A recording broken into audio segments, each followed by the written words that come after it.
in Cancun, we work with Candi International. It stands for Cats and Dogs International, and they have a number of shelters that they consider to be their humane partners. So there's Isla Animals, which is on Isla Mujeres. It's an island just off of Cancun. The lady that runs it is Allison Sawyer Current, and she takes in all the puppies on the animals. And it's just out of her house, and she's got all the different litters sort of separated inside and outside. There was a couple of sicker ones that were there when we were there, a couple of mange puppies. So that was sad, but also nice to see that she's taking care of them, and they'll hopefully be fine and eventually get adopted. They're there for Canada's winter months, so I think they're down in Cancun for about 6 or 8 months of the year. And it's just her and her husband that live there, and they have one guy that works for them and helps out with the dogs, and it's just all based on donations and volunteers. They work with the Cozumel Humane Society.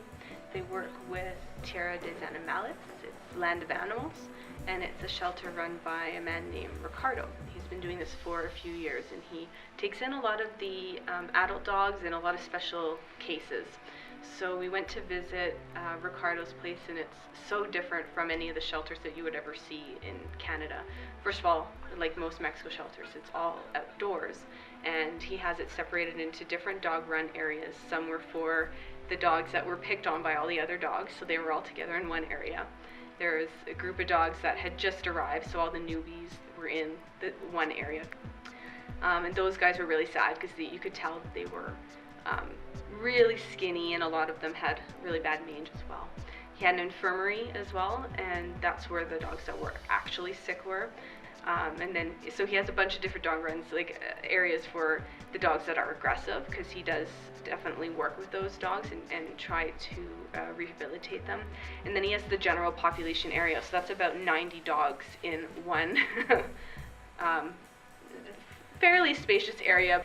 And it was amazing to see, because you watch him as he's walking around the land that he has, and he has a pack of 90 dogs following him around everywhere. It's quite amusing, and he does that full time, and he lives in a trailer on this land and takes care of them all the time, and he feeds them from his own money and whatever donations he can get, and he has volunteers that go out every day to help take care of the dogs as well.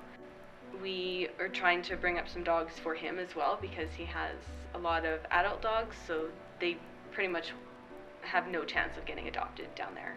All of the shelters that we work with, that's why we work with them too, because the dogs don't get adopted locally. It's pretty rare.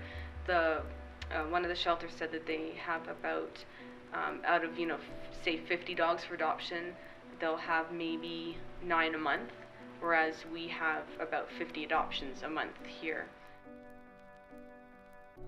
And to have us involved as a partner to be able to send dogs to us, just to help to give them a bit of a chance at getting adopted, because especially when you're one of 160 dogs down there, it's really unlikely that's going to happen.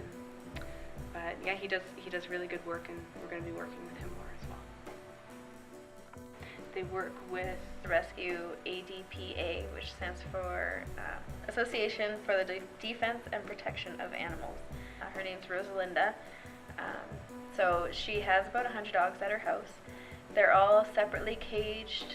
She had them all kind of divided, so they all got along together. And it was very well set up and organized. It was really impressive, and we met a lot of dogs there, a lot of sad stories. She works very hard with all the dogs, and you can see some of the before and after. She's done a lot to help these dogs, and hopefully they'll be able to get adopted.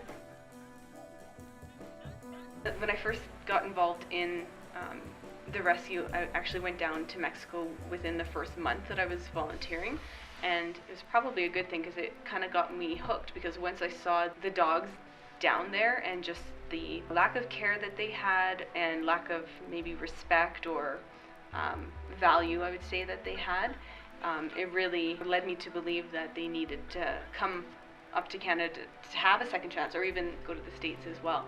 It's just a different mindset about dogs, and just the opportunity to give them another life. There's a lot of smaller to medium-sized dogs in Mexico that we have a demand for in Canada, whereas in Mexico they're not adoptable really down there. Whereas in Canada there's just large dogs So to meet the demand for the small dogs, we bring them up from Mexico, and then we're able to adopt them out.